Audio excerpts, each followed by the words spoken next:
Bones, continuem amb les activitats de Quizzes i ara anem a veure dues opcions que té Quizzes molt interessants. La primera és aquí, al menú de la barra lateral esquerra, on diu classes.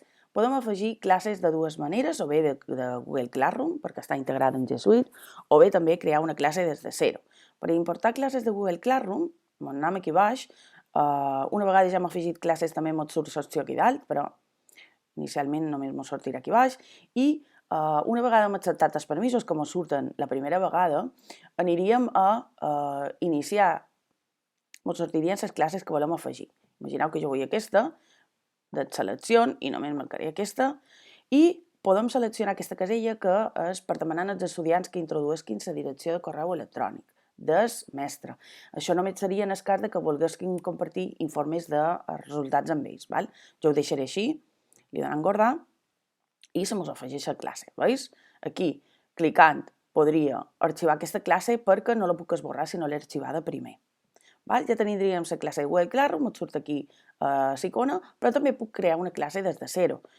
Si jo no tinc, per exemple, Google Classroom, creem una classe i afegim el nom, prova, aquí, això us deseleccionaré i triaré un color per la meva classe, clicant, i veus, ens surt un enllaç. Aquest enllaç no és perquè els estudiants puguin jugar, sinó és un enllaç perquè els estudiants se puguin unir a la meva classe. És un enllaç que caduca en 14 dies, però després podem generar un altre enllaç. Jo, simplement, si volgués que els meus alumnes s'apuntin en aquesta classe, els hi compartiria aquest enllaç i ja podria tenir-los de dins. Veus? Ara jo en aquesta classe no tinc cap alumne, està buida. Però si jo els hi donés l'enllaç, podrien ingressar. La segona opció que us volia mostrar en aquest vídeo era la de crear col·leccions. Les col·leccions són conjunts de qüestionaris o lliçons que jo tinc dins una mateixa categoria. Per exemple, jo aquí podria crear una col·lecció i crear una col·lecció, per exemple, favorits, que són aquells jocs que utilitzo més sovint. Ho posaré pública perquè així podrem crear una col·lecció que pugui aprofitar una altra persona, i si és privada, ens surt aquí privat. Editar, perquè ara no tinc cap qüestionari. Els qüestionaris no s'afegeixen des d'aquí, sinó que anem a la nostra biblioteca i dins el qüestionari jo puc afegir-lo a la biblioteca.